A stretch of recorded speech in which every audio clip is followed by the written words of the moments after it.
أعوذ بالله من الشيطان الرجيم بسم الله الرحمن الرحيم السلام عليكم ورحمة الله وبركاته. الحمد لله رب العالمين وبه نستعين صلى الله على نبينا محمد وعلى آله وصحبه أجمعين وعلى من تبعهم بإحسان إلى يوم الدين أما بعد.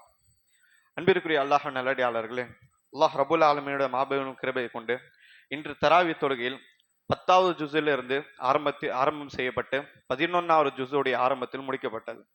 அன்பிற்குரிய அல்லாஹ் நல்லடியாளர்களே, இன்று தராவி தொழுகையில் சூரத்துல் அன்ஃபால், அதாவது நேற்று ஆரம்பம் செய்யப்பட்ட ஒரு சூரா, குர்ஆனுடைய அடிப்படையில் 8வது சூரா நேற்று ஆரம்பிக்கப்பட்டு இன்றைய முதல் 2 ரக்காத்தில் முடிக்கப்பட்டு மீதி இருக்கக்கூடிய 6 ரக்காத்தில் சூரத்து தௌபா தொடங்கப்பட்டு ஓதப்பட்டது.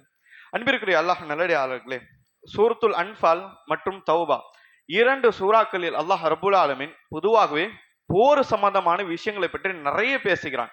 முக்கியமாக போர் களத்தில் உள்ள என்ன செய்ய வேண்டும், போர் முடித்த பிறகும் என்ன செய்ய வேண்டும், இது சம்பந்தமான பெரிய விரிவாக்கத்தை பற்றி அல்லாஹ் இந்த 2 சூறாக்களில் பேசுகிறான் என்பதை நாம் பார்த்துக் கொள்ளலாம்.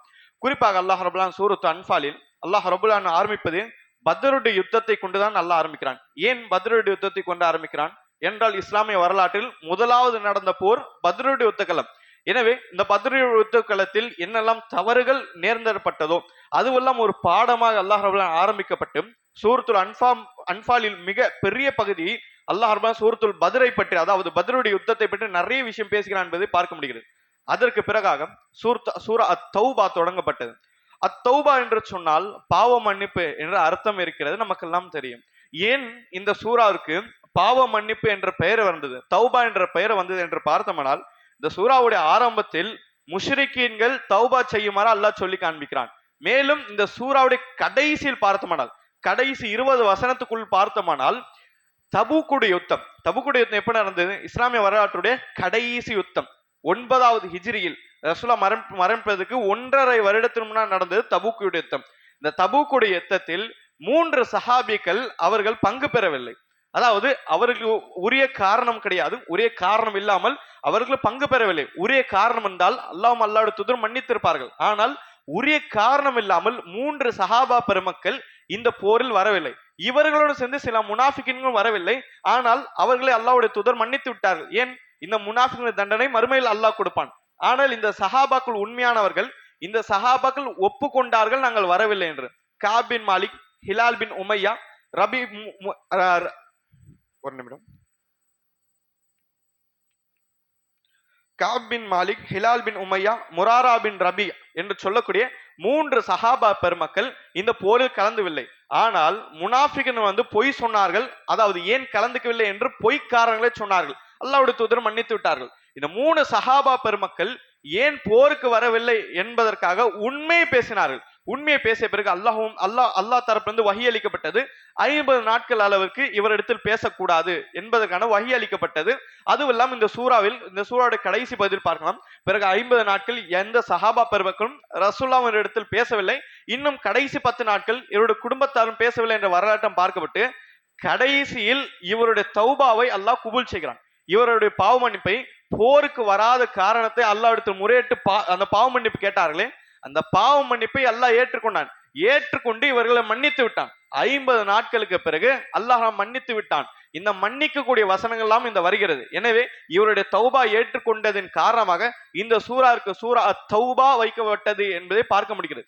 இன்னும் இந்த தௌபா என்ற பெயர் மட்டும் இல்லாமல் சூரா அல் பரா, இந்த சூறாவுடைய முதலாவது வார்த்தை பராத்துன் என்று ஆரம்பிக்கும். இந்த முதலாவது வார்த்தை கொண்டும் சில சஹாபா பெருமக்கள் இந்த சூறாவை அழைக்கிறார்கள் என்பதை நாம் பார்த்துள்ளோம்.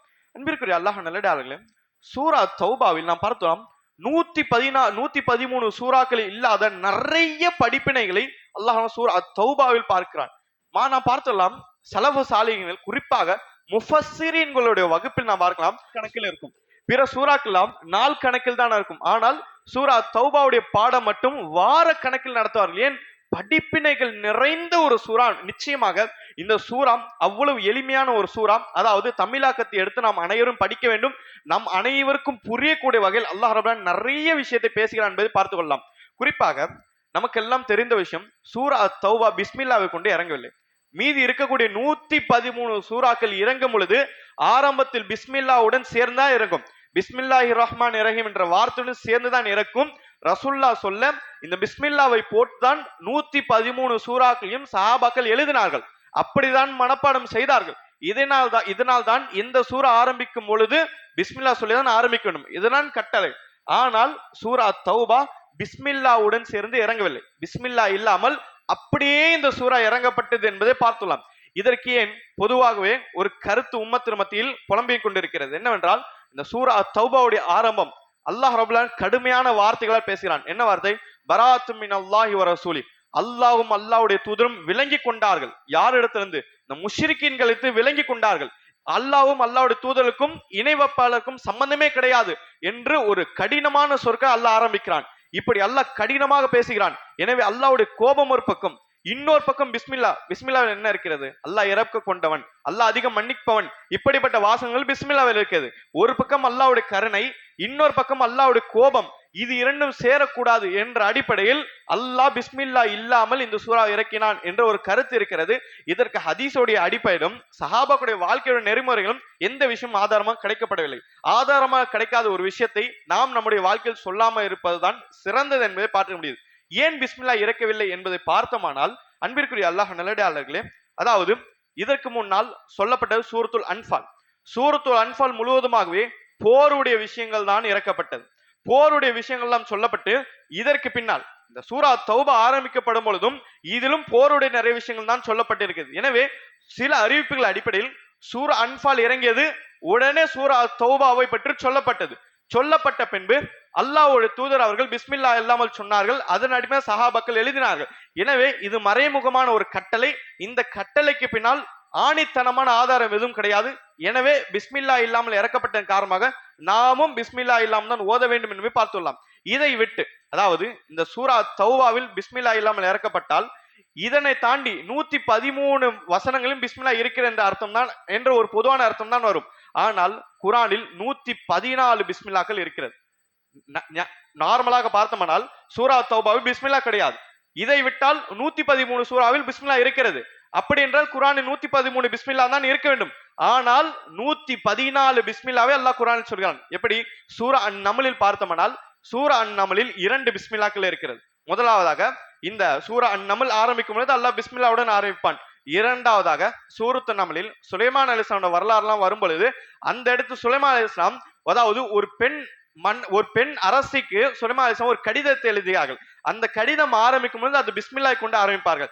இந்த சம்பவத்தை அல்லாஹ் பேசும் பொழுது அவர்கள் பிஸ்மில்லாவுடன் ஆரம்பித்தார் என்று சொல்லி சூராவுடைய நடுவில் அல்லாஹ் இன்னொரு பிஸ்மில்லாவை சொல்கிறான். எனவே அப்படி என்றால் ஒரு சூறாவில் 2 பிஸ்மில்லாக்கள். இந்த அடிப்படையில் பார்த்தோம்னால் முழு குரானிலும் 114 பிஸ்மில்லாக்கள் இருப்பது என்பதை பார்த்துக்கொள்ளலாம். அல்லாஹ் நல்லடியாளர்களே, சூரா தௌபாவுடைய மிக முக்கியமான படிப்பினைகள் ஒன்றுதான் அல்லாஹ் நம்ம எப்படி ஆரம்பிக்கான்? பராத்தும் மினல்லாஹி வ ரசூலி இலல் லதீன அஹத்தும் மினல் முஷ்ரிகீன். நபி, எந்த இணை வைப்பாளர் இடத்தில் நீங்கள் ஒப்பந்தம் செய்திருக்கிறீர்களோ அப்படிப்பட்ட முஷ்ரிக்கீன்கள் இடத்தில், அப்படிப்பட்ட சிலை வணங்கிகளிடத்திலிருந்து அல்லாஹ்வும் தூதரும் பராத் விலகி கொண்டார்கள். அதாவது விலகி விட்டார்கள். இவர்களுக்கும் அவருக்கும் தொடர்பே கிடையாது. அந்த அளவுக்கு விலகி விட்டார்கள். ஏன் விலகி விட்டார்கள்? ஃபஸீஹு ஃபில் அர்தி அர்பஅத அஷ்ஹுரின் வஅலமு அன்னகும் கைரு முஅஜிஸில்லா. இவர்கள் 4 மாதம் மக்கா மாநகரத்தில் என்ன வேண்டாம் செய்து கொள்ளலாம், எவ்வளவு வேணா சுத்தி கொள்ளலாம். ஆனால் அல்லாஹ்வை இவர்கள் ஒருபொழுதும் பலவீனமே படுத்த முடியாது.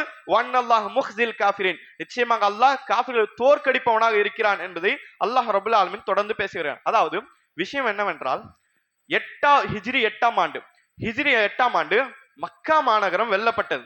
ரசூலுல்லாஹ்வுடைய கண்ட்ரோலில் வந்துவிட்ட பிறகு அதற்கு சுற்றி இருக்கக்கூடிய பகுதியெல்லாம் ரசூலுல்லாஹ் அவர்களும் சஹாபாக்கள் கைப்பற்றி விட்டார்கள். அப்படி என்றால் மக்கா, மதீனா சுற்றி இருக்கக்கூடிய சிறு சிறு கிராமங்கள் தாயிஃப் உட்பட 8ஆம் ஹிஜ்ரி முடியக்கூடிய காலத்தில் வெல்லப்பட்டது. 8ஆம் ஹிஜ்ரி முடியும் பொழுது மக்கா மதீனா சுற்றி உள்ள கிராமங்கள் எல்லாம் வெல்லப்பட்டது. இது வெல்லப்பட்ட பின்பு இதற்கு பின் என்பதை அல்லாஹ் அடித்து பேசுகிறான் என்பதை சொல்லிவிட்டு அதற்கு பின்னால், அதாவது நீண்ட சம்பவம் நடக்கிறது. அல்லாஹ் அதை பத்தி பேசவில்லை. அதாவது ஃபிரௌன் துரத்தி வருவான், மூசா அலைஹிஸ்ஸலாம் அவர்கள் இந்த நைல் நதியை தாண்டினார்கள். இந்த சம்பவத்தை அல்லாஹ் இந்த இடத்தில் பேசவில்லை. அதற்கு பின்னால் நடக்கக்கூடிய மிக முக்கியமான விஷயத்தை பற்றி அல்லாஹ் பேசுகிறான். வஜாவஸ்னா மூசா பிபனி இஸ்ராயீல் அல் பஹர ஃபஅதவ் அலா கௌமின் அகிஃபூன். நைல் நதி பிளக்கப்பட்டதாம். இந்த பிளக்கப்பட்ட சம்பவத்துக்கு பிறகு நைல் நதி தாண்டி அக்கறை சென்றார்கள். சென்ற பிறகு ஃபிரௌன் மூழ்கடிக்கப்பட்டதெல்லாம் கண்ணால் கண்டார்கள். கண்ணால் கண்ட பிறகு அந்த கரைக்கு போன பிறகு இதெல்லாம் புதிய பூமி. இந்த பனி இஸ்ராயேல் சமுதாயத்துக்கு அந்த கரை புதிய பூமியாக இருந்தது. புதிய பூமியாக இருக்கும்போது அவர்கள் பயணித்துக் கொண்டு அலா கௌமின் யகிஃபூன், ஒரு சில சமுதாயத்தினை காண்கிறார்கள். அந்த சமுதாய மக்கள் என்ன செய்கிறார் என்றால், ஒரு சில சிலைகளை வைத்து அந்த சிலை பக்கத்தில் அமர்ந்து ஏத்திகாப் செய்து கொண்டிருந்தார்கள். அப்படி என்றால் சிலைகளை வைத்து அவர்கள் பூஜை செய்து கொண்டிருப்பதை மூசா அலைஹிஸ்ஸலாம் சமுதாயத்தையும் பார்க்கிறார்கள். பார்த்த பிறகு மூசா அலைஹிஸ்ஸலாம் வருகிறார்கள். இஜாலனா இலாஹத்தன் கமாலஹும் ஆலிஹா, மூசா அலைஹிஸ்ஸலாம் வந்து கேட்கிறார்கள், மூசாவே, இவர்களுக்கு எப்படி சிலை இருக்கிறதோ எங்களுக்கும் அப்படி ஒரு சிலை நீங்கள் செய்து கொடுங்கள் என்பதை அவர்கள் கேட்டார்கள். சுப்ஹானல்லாஹ். அன்பிற்குரிய அல்லாஹ் நல்லதாக, இதுதான் நன்றி மறுத்தலுடைய உயர்வான ஒரு பகுதி. அப்படி என்றால் அத்தாட்சியை கண்ணால் பார்த்த பிறகும், அதாவது இந்த அத்தாட்சி எல்லாம் உணராமல் அப்படியே சென்று விடுகிறானே, நன்றி கெட்டதுன்னு உயர்தரமான பகுதி இதுதான். கண்ணுக்கு நேராக அல்லாஹ் ரப்பல் ஆலமீன் அதாபை பார்த்தார்கள். ஃபிரௌன் எவ்வளவு குடிமான மன்னன், யாரும் தோற்கடிக்க முடியாது என்ற கற்பனையில் வாழ்ந்து கொண்டிருந்தவர்கள், ஃபிரௌன் தோற்கடிக்கப்பட்டு இறக்கப்பட்டான். இதெல்லாம் கண்ட பிறகு, வெளியே வந்த பிறகு எப்படி ஈமான் கொள்ள வேண்டும்? அல்லாஹ் ரப்பல் ஆலமீன் தான் ஒரே இறைவன் என்பதை ஆணித்தனமாக சொல்ல வேண்டுமே. ஆனால் வெளியே வந்து சில சிலைகளையும் அந்த சிலைகளை வணங்குவதையும் பார்த்து சிலை வணக்கம் மனசில் அந்த முஹப்பத் வந்து விட்டது. கேட்கிறார்கள், இஜாலனா ஆலிஹத்தன் கமாலஹும் ஆலிஹா, இப்படி இந்த சிலைகள் வைத்து இவர்கள் அதாவது பூஜை செய்து கொண்டிருக்கிறார்கள், அதே போன்று எங்களுக்கும் ஒரு சிலை செய்து கொடுங்கள் என்பதை அவர்கள் கேட்டார்கள். அதற்கு மூசா அலைஹிஸ்ஸலாம் அவர்கள், நீங்கள் படிக்க தெரியாத சமுதாயமாக இருக்கிறீர்கள் என்பதை மூசா அலைஹிஸ்ஸலாம் சொன்னார்கள் என்ற செய்தியெல்லாம் இந்த வசனத்தை பார்க்கலாம். அதற்கு பின்பாக அன்பிற்குரிய சகோதரர்களே, நபி மூசா அலைஹிஸ்ஸலாம் அவர்களை அல்லாஹ் ரப்பல் ஆலமீன் 40 நாளைக்கு, இந்த தொடரக்கூடிய வசனங்களை அல்லாஹ் சொல்லி காண்பிக்கிறான். 40 நாளைக்கு அல்லாஹ் ரப்பல் ஆலமீன் மூசா அலைஹிஸ்ஸலாம் அவர்களை அழைக்கிறான். முதலில் 30 நாளைக்கு வருமாறு அல்லாஹ் கூப்பிடுகிறான். 30 நாளைக்கு வந்த பிறகு 10 நாளை அல்லாஹ் எக்ஸ்ட்ராவா ஆக்கிறான். எக்ஸ்ட்ராவா ஆக்கி 40 நாட்கள் மூசா அலைஹிஸ்ஸலாம் அல்லாஹ் இடத்தில் வர வேண்டும் என்பதை அல்லாஹ் கட்டளையிடுகிறான். இந்த 40 நாளுடைய இந்த சம்பவத்தில் மூசா அலைஹிஸ்ஸலாம் அவர்கள் தன்னுடைய சகோதரன் நபி ஹாரூன் அலைஹிஸ்ஸலாம் அவர்களை பொறுப்பாளியாக அமைக்கிறார்கள். அமைத்த பிறகு ஹாரூன் அலைஹிஸ்ஸலாம் அவர்களுக்கும் நபித்துவம் கொடுக்கப்பட்டது. அவர்களை பொறுப்பாளியாக அமைத்து அவர்கள் சென்று விடுகிறார்கள். சென்ற பிறகு இந்த இடத்தில் மூசா அலைஹிஸ்ஸலாம் அவர்கள் 40 நாள் ஊரில் கிடையாது. 40 நாள் எதற்காக சென்றார்கள்? அதாவது தனியாக ஒரு மலை பிரதேசம் பக்கமாக எதற்காக சென்றார்கள்? தௌராத்தை வாங்குவதற்காக சென்றார்கள். தௌராத்தை வாங்குவதற்காக சென்றார்கள். அப்படி என்றால் இதற்கு முன்னால் தௌராத் கிடையாது. இதற்கு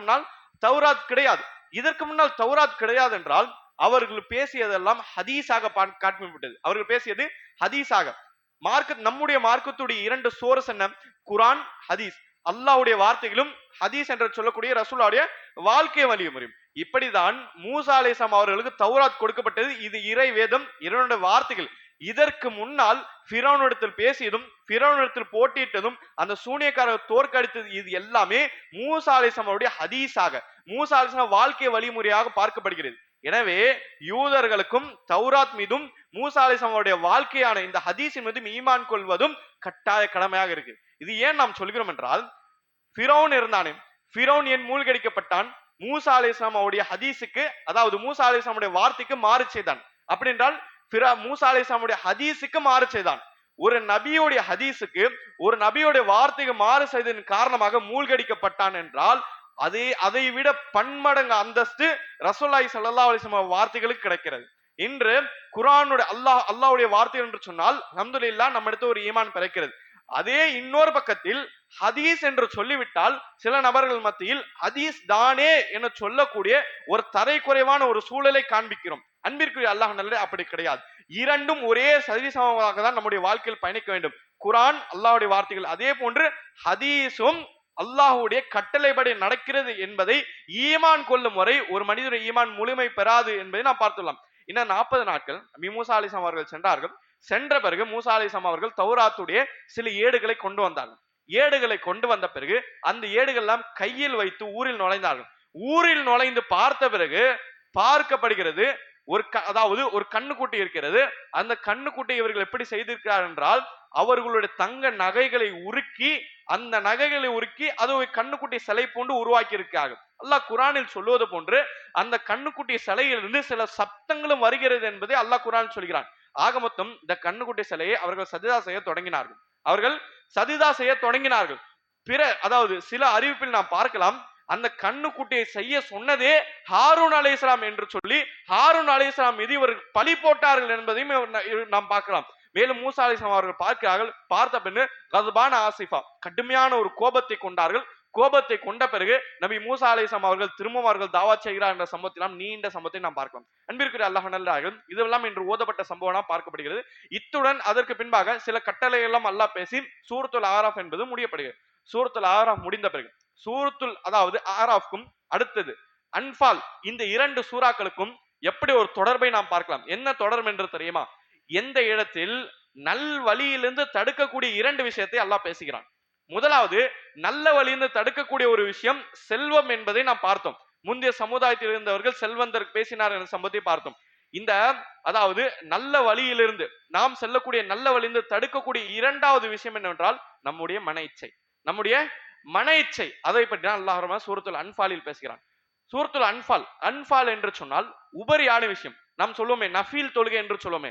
நஃபீல் தொழுகை என்றால் எக்ஸ்ட்ராவான தொழுகை, உபரியான தொழுகை. அதிலிருந்து வந்தான் அன்பால் என்று சொல்லப்படும். அன்பால் என்றால் உபரியான விஷயங்கள். அப்படி என்றால் இந்த சூரத்துல் அன்பால் எப்படி இறக்கப்பட்டது என்றால் பத்ருடைய யுத்தத்துக்கு பின்னால் இறக்கப்பட்டது. பத்ருடைய யுத்தத்துக்கு பின்னால் அங்கு காஃபிரம் கொல்லப்பட்டார்களே, இந்த காஃபிருடைய பொருட்கள் எல்லாம் இருக்குமே, காஃபிருடைய இந்த அதாவது போர் கடையமும் சரி, இந்த போர் வாளும் சரி, அந்த ஷீல்டும் சரி, இதுவெல்லாம் ஒன்று சேர்க்கப்படும். இதற்கு பேர் மாலுல் கனிமா என்று சொல்வார்கள். கனிமத்துடைய பொருட்கள் என்று சொல்வார்கள். இந்த கனிமத்துடைய பொருட்கள் ஒன்று சேர்ந்து வெற்றி பெற்ற சஹாபாக்கள், போர் செய்த சஹாபாக்கள் மத்தியில் பிரித்து கொடுக்கப்படும். இது பிரித்து கொடுக்கப்படும். இந்த பிரித்து கொடுக்கக்கூடிய இந்த பொருள் இருக்கிறது, இதுக்குதான் அன்பாலுடைய பொருட்கள், உபரியான பொருட்கள் என்று சொல்லப்படும். ஏன் உபரியான பொருட்களுக்கு இந்த விஷயம் என்று சொல்லப்பட்டென்றால் சஹாபாக்கள் இதற்காக போர் செய்யவில்லை. சஹாபாக்கள் இந்த கேடயம் கிடைக்க வேண்டும், இந்த தங்கம் கிடைக்க வேண்டும் என்பதற்காக போர் செய்யவில்லை. சஹாபாக்கள் எதற்காக போர் செய்தார்கள்? அல்லாஹ்வுடைய இந்த ஆட்சியை உலகத்தில் நிறுவ வேண்டும், இன்னும் குஃப்ரை ஒழிக்க வேண்டும், இன்னும் ரசூலுல்லாஹி அவருடைய இந்த புகழையும் ரசூலுல்லாஹ்வுடைய தாவாவும் எல்லா இடத்தும் பரப்ப வேண்டும். இந்த நியத்திற்காக தான் சஹாபாக்கள் போர் செய்தார்கள். ஆக மொத்தம் போருடைய நோக்கம் என்ன? குஃப்ரை தடுப்பது. எதிரிகள் நம்மை தடுக்க வந்தால் அதை தடுப்பது. இதுதான் போருடைய உண்மையான நோக்கம். போருடைய நோக்கம் இந்த உபரியான பொருட்களும் இந்த தங்கமும் கிடையாது என்பதை உணர்த்துவதற்காக இந்த சூரா இறக்கப்பட்டது. எப்படி இறக்கப்பட்டால் பத்ருடன் முடிக்கப்பட்டதா, இந்த காஃபிருடைய பொருட்கள் கனிமத்தான பொருட்களாம் இருந்ததாம். இது இருந்த பொழுது அதனை பிரித்து கொடுக்க வேண்டும். ஏன் பிரித்து கொடுக்க வேண்டும்? இதற்கு முன்னால் இந்த சமுதாயத்தில் இது ஹராமாக்கப்பட்டது. இதற்கு முன்னால் எத்தனை சமுதாயம் இருந்தது, எத்தனை சமுதாயத்தில் போர் நடக்கப்பட்டது. இந்த போருக்கு பின்னால் இருக்கக்கூடிய இந்த கனிமத்தான பொருட்கள் அந்த நபியின் மீதும் அந்த நபியின் மீது ஈமான் கொண்ட எல்லா சஹாபாக்கள் மீதும் ஹராமாக்கப்பட்டது கனிமத்தான பொருட்கள். அப்படி என்றால் ஒன்று சேர்த்து வைப்பார்கள். வானத்திலிருந்து ஒரு நெருப்பு வரும், நெருப்பு வந்து இந்த கனிமத்தான பொருட்கள் எரித்துவிடும். எரித்தது என்று சொன்னால் இவர்கள் அல்லாஹ்வுடைய பாதையில் செய்த இந்த போர் என்று ஏற்றுக்கொள்ளப்பட்டது என்பது அர்த்தம். முதல் உம்மத்திற்கு கனிமத்தான பொருள் ஹலாலாக்கப்பட்ட என்றால் அது நம்முடைய சமுதாயத்திற்கு. பிறகு இந்த கனிமத்தான பொருட்கள் பிரித்து கொடுக்கக்கூடிய அந்த நேரத்தில் சில சஹாபாக்களுடைய உள்ளத்தில் சில இந்த பணம் சம்பந்தமான சில விஷயங்கள் அவருடைய உள்ளத்தில் குரோதத்தை உண்டாக்கியது. எனக்கு அதிகமாக கிடைக்க வேண்டும், அவர்களை விட எனக்கு கொஞ்சம் அதிகமாக கிடைக்க வேண்டும் என்று இந்த பொருளாதார ஆசை போர் முடித்த பிறகு அவர்களுக்கு வந்தது. போர் செய்யும் இஹ்லாஸோடு செய்தார்கள். ஆனால் போர் முடித்த பிறகு இந்த பொருள் சம்பந்தமான சில ஆசைகள் வந்தது. எல்லாம் மிகப்பெரிய சம்பவமாக சஹீஹ் புகாரில் நாம் பார்க்கலாம். பிறகு இந்த ஆசை வந்த பிறகு அதை தடுக்கக்கூடிய விஷயமா அல்லாஹ் சொல்கிறான், குலில் அன்பால் இல்லல்லாஹி வ ரசூல்.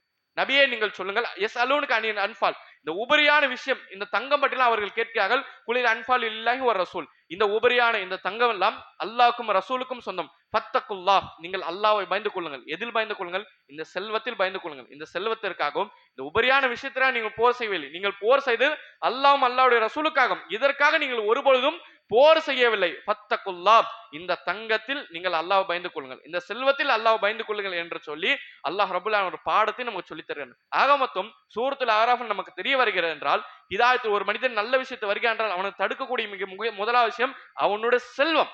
இரண்டாவது, ஒரு மனிதன் ஹிதாயத் பெற வருகிறான் என்றால் இரண்டாவது விஷயம் அவனை தடுக்கின்றான் அவனுடைய உள்ளத்து நஃப்ஸ், அவனுடைய மன இச்சை.